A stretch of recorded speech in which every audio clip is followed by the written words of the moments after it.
I en esta sintonia no podia ser un altre que Vicent Ginares. Benvingut, com estàs? Molt bé, molt bé. Un poc de complicació per arribar així al centre de producció. N'hi havia lío o què? N'hi ha lío, n'hi ha lío. És que els xiquets no saben agarrar el metro i els pares els tenen que acompanyar fins a la porta per a fer l'examen. És que hi ha molts nervis, Vicent, hi ha molts nervis. 11 ja estaven ahí en segona fila, els pares. Sí, pues, que jo dic, igual... I a les 9 del matí. Està calfant un poc massa, no? Collons, és que... La Pau, aquest examen que dona tanta guerra. Aquest examen. Tanta guerra. Tu com a professor com ho vius, la Pau? Jo tinc la sort de no donar... Segon de batxiller ja no. De no donar segons de batxillerat. Jo dono segons de l'ESO, que és una altra batalla. Sí, correcte. Sí. Més divertida, menys estressant, és més interessant segon de batxillerat per els continguts que els donis i per com ja són adults. No són adults, però ja ho pareixen. I jo estic donant segons de l'ESO, no de batxillerat, però tinc a molts alumnes que els he tingut 3-4 anys que enguany tenien que fer la Pau. Des d'ací ells saben que els abrace, Candela, Eva, Raquel, que van parlar d'ella. Correcte. Que estan ahí i espero que els vagi molt bé. Amb nervis. Normal. Estem tots en l'institut veient passar molts guasses. Mira, així, Lorca, així, Bretón. Sí. I tu pensant, pues muy bien, perquè jo soc el d'història, a mi me dona igual. Històries demà, crec que històries demà. És la primera o la segona? Que això la segona. Crec que és la segona. I jo, precisament, avui, ja que aprofitant els embussos, els embussos de trànsit per tot allò d'anar a deixar d'estar en el xiquet fins a última hora, que no és precís, segurament ell estarà més tranquil si no els acompanyeu fins a la porta, jo avui venia a parlar de per què fem pau. Per què fem les paus? Per què fem les paus? Per què fem les paus? Perquè tenim universitat. Correcte. Ah, és de veres? Perquè al final no, hi ha universitat, no pau. És millor de tota manera, millor la pau que el sistema de antes. Què era? El de la cartera. Sí, la és de veritat és veres. que sí. Sí, perquè siga va millor. És més just el de la pau que el de la cartera. Bueno, n'hi ha universitats. I per què n'hi ha universitats? Perquè, a veure... Per què hi ha universitats? Per l'imperi romà. A veure, L'imperi romà. És la solució a tot l'imperi romà, L'imperi romà és la solució. Però ara me pots explicar com vas a llegar tu i el teu imperi romà, perquè ja esteu en el naixement de les universitats. Perfectament. 476, vam parlar la setmana passada, el Ròmul Augusto l'Este, que era un atontao, el de Constantino. No, això és un altre. A això li lleven l'imperi d'Occident. I se queda l'imperi d'Orient. L'imperi d'Orient, d'on venen els reis. És de l'Orient. Vale. Queda l'imperi d'Orient i continua considerant-se imperi romà. Ja ho diuen ells, que l'emperador li diuen el Basileus Cai Autocrator Romanoi, l'emperador i l'autòcrata de romans. D'acord? Vale. En el 627 pujarà al tron del Basileus un tal Flavius Petrus Sabatius Iustantinus. Ai, quins noms es gastaven, Això tenies una targeta de presentació que era més llarga que la d'un pelotari basc. Vull dir... Això m'ha agradat. I, perquè a este no li diuen així, ja Justiniano. I ja està. Justinià primer, que este va passar el joc. Este va ser un emperador que es va passar el joc. Vaig a dir-vos coses que va fer. Este va intentar reajuntar els antics territoris de l'imperi romà. Molt bé. Va conquerir tot el nord d'Àfrica als alans, va conquerir tota la península itàlica als ostrogots, va intentar conquerir la península ibèrica, a nosaltres ens va pillar, als de cap a dins no, però va plantar bases bizantines a la península ibèrica. Li agradava el... Se ho va treballar, Sí, s'ho va currar. Però mira, te diré més. Va fer de la ciutat de Ràvena, cuidado, esto és important, va fer de la ciutat de Ràvena un centre artístic superimportant de l'art bizantí. De fet, un dels llocs per estudiar art bizantí és Ràvena, no Constantinoble. Constantinoble també, però Ràvena té les esglésies amb els mosaics bizantins més espectaculars del món. Ràvena havia sigut la darrera capital de l'imperi romà d'Occident, perquè quan Honori va accedir al tro va ficar la capital en Ràvena. Deixem això dato ahí aparcat. Va construir la basílica de Santa Sofia. Però això ja va ser, sí, això ja va ser en plan estos por mis huevismos, este que espera ahí que diu por mis... Sí, Eric Harley. Pues això va ser un por mis huevismos. Vaig a fer l'església més gran de la cristiana. Que no la faig, sujeta'm el cubata. Sujeta'm el cubata. I li va caure diverses vegades. Construir-la. I quan la va acabar, el seu objectiu era fer un temple més gran que el del rei Salomó de Jerusalem. I entonces, quan va acabar, va dir, Salomó, eres un cagalló. No, bueno, no ho va dir. Li va quedar guapeta, Rimava prou bé. No ho va dir així exactament, va dir, glòria a Déu que m'ha considerat digne de fer una obra tan gran. Salomó, t'he guanyat. Alenyàs. Vaig a dir-te una M'agrada més cosa. Salomó, eres un cagalló. Però esta gent portava dins un guionista. Qui? No, la gent d'esta època que dia les coses... Ah, sí. No, era, vull dir... O a lo millor va dir, és molt probable, igual que Jaume I, que ell diguera, Salomó, eres un cagalló, i l'altre dia, no puedes decir eso. I apuntar a l'altre. I una quarta cosa que va fer molt bé va ser fer-li molt de cas a la seva dona Teodora. Amigo. Va ser una de les dones més importants de l'edat mitjana, l'emperatriu Teodora, una dona que a més eixia de classes humils, i que tenia molt de trellat, com totes les dones que han hagut en la història i que ningú els ha fet cas. De fet, Teodora significa un regal de Déu. Mira. I què significa Dorotea? La cara que se m'ha quedat Igual. bona. Igual, és el mateix. Ah, lo Dorotea mateix? és el mateix nom. Ah, però a l'inrevés. Clar, Amiga. Dorotea i Teodora. A Mar li ha costat... Doncs bé, Sí, m'ha costat una miqueta, per si la gent no està ràpida a casa, però que siga. està bé, doncs, amb tot això que vos he dit, mira que és totxo tot el que va fer este senyor, que això ja seria un tio de fet... Sí, prou capo. Vale? Doncs el llegat més important de Justinià no és cap d'aquestes coses, sinó la redacció del Corpus Iuris Civilis, Uau. que és tan totxo que és conegut com el Codi Justinià. Amigo. Es tracta d'una recopilació i sistemització de les lleis romanes. Perquè es fa una idea. Bueno, l'imperi romà, Roma, com a estat, naix, segons la llegenda, en el 753 abans de Jesucrist. Exactament el 21 d'abril del 753 abans de Jesucrist. D'ahir fins al 476, mira tu si van tindre temps de redactar lleis. Que són molts anys, Molts anys, Són molts anys. Imagina't, així en una legislatura si ne fan. Aleshores, Justinià el que va fer va ser agarrar totes aquestes lleis dels emperadors, de la tradició romana, dels juristes romans, els llibres que els juristes romans gastaven per a ser juristes, i altres lleis que se va inventar ell, perquè era... Diguem, mira això que me bebe. Ai, no me bebe, la rana que lleva en pelo. Val. I va fer 11 volums, però d'estos d'aguantar pes, saps? Tronxos, en tot això, recopilant lleis, ¿vale? Però 11 volums està molt bé perquè ell, claro, sense xat GPT ni res d'això, no? També va filtrar l'eixina de cabet. A veure, si te poses a fer volums, colló, fes-ne 12 i així no té la dotzena. No sé, te quedes en 11 com en la molla fora. Li agradaven els números primos, jo què sé. Escolta, però tota mà que se li acabarien, mare meva, els de selectivitat no saben res, els alumnes ara... Però també ho dictaria, no? O com, Vicent? Sí, home... Ell ho dictava ja. Ja està. I un altre ja apuntaria. Pobre, desgraciat. Un emperador apuntant. No, a ningú que li passe. És Basileus. No. Va, els bizantins, després del Justinià, bé, la cosa no els va anar. Entre altres coses, perquè va aparèixer per ahí un poble nou, de repent, que es diu el poble islàmic, que es va donar pel pelo a ells i als perses, i van conquistar tot Orient, i es van quedar sense res d'imperi, només el que és la península d'Anatòlia. No es va. I això, juntat a que van haver una sèrie de problemes que van fer que hi haguera una desconnexió entre Orient i Occident. Problemes com, per exemple, els bàrbars. Detalls sense importància, els visigots, a més de veres que igual sí que... Els francs, burgundis, alans, vàndals i tots aquests sueus que van venir cap ací, que portaven les seues... Eren alemans. Portaven xancles i calcetins i també portaven les seues lleis. Cert és... Coses bones i coses roïnes, pel que siga. No vull cobrir este meló ara, A veuràs. però que està de moda ara, lo de la xancla... Bueno, molt. Però què coentor més gran és això? No ho s'ha deixat. És que ara es porta la coentor, Però és que n'hi ha Vicent. pitjor. N'hi ha que van... Ho dic per alumnes, no van en calcet, van en pinquis.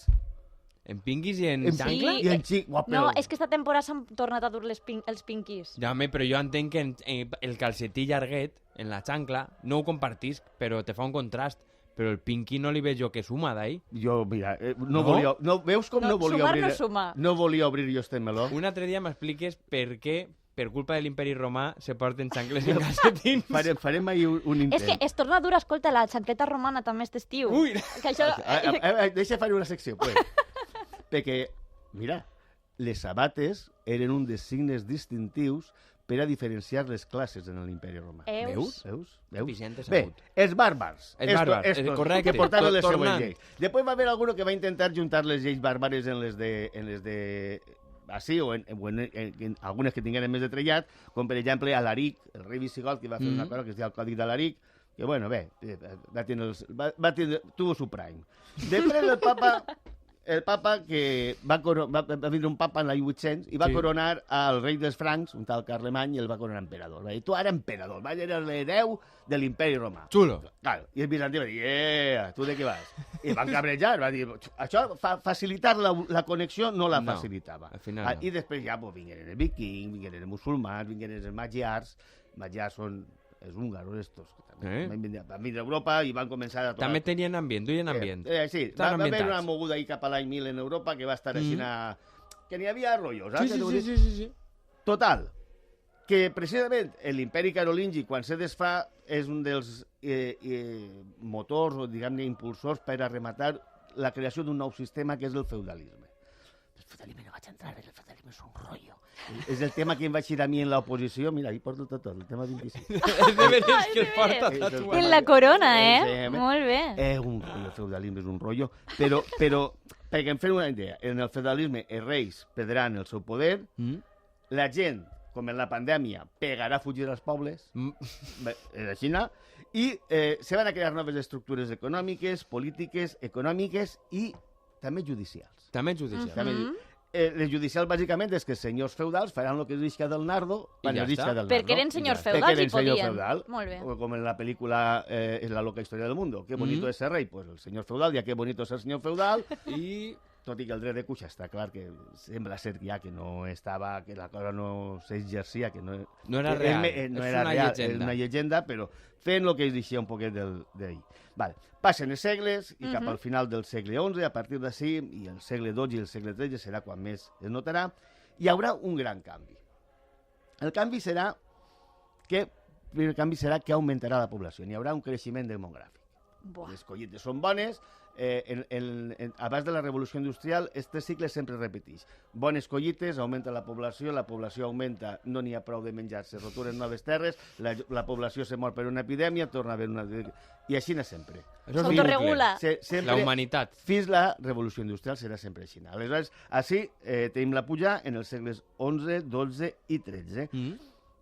La gent que havia fugit a les ciutats i que eren vassalls i serfs de senyors feudals, ja no les mola, perquè el senyor feudal és un cabrón, Té mala sombra. Té mala sombra, és un poc... un tiranillo... Sí, no. Sí, no, és així. La gent comença a fugir a la ciutat, o sigui, torna a fugir cap a la ciutat. Perquè, ho tenien prohibit, el senyor feudal bobo no era, si no te'n vas. Aleshores tenien que fugir a la ciutat i permanèixer un temps determinat, això depèn de la ciutat, amagat, per a obtindre el rango de ciutadà, la llibertat. Les ciutats estaven protegides pel rei, que també, gràcies a les ciutats, anava recuperant poder. I en les ciutats, a l'haver gent, comença a florir una cosa que és el comerç. No n'hi ha comerç, no n'hi ha ciutat, però des del Neolític. Les ciutats naixen perquè n'hi ha un excedent de gra. N'hi ha ciutats perquè n'hi ha comerç. Aleshores, aquest comerç internacional començarà a dur problemes. Què passa si el barco de gra que jo t'he comprat no m'arriba? Mala marxa, algú me deu diners. Claro, qui me'l paga a mi? I a Xina va néixer la màfia? No, i a Xina va néixer l'acte. Haremos que parezca un accidente. Això és el que has fet un gema, que parezca... Bé, aleshores... La nova classe social que està creant-se en la ciutat, que són els burgesos, necessitarà una cosa d'un concepte que ells no coneixien, però que actualment el gastem molt, parlant de Trump. Quan parlem de Trump gastem molt d'aquest concepte, que és la seguretat jurídica. No? Sí, clar.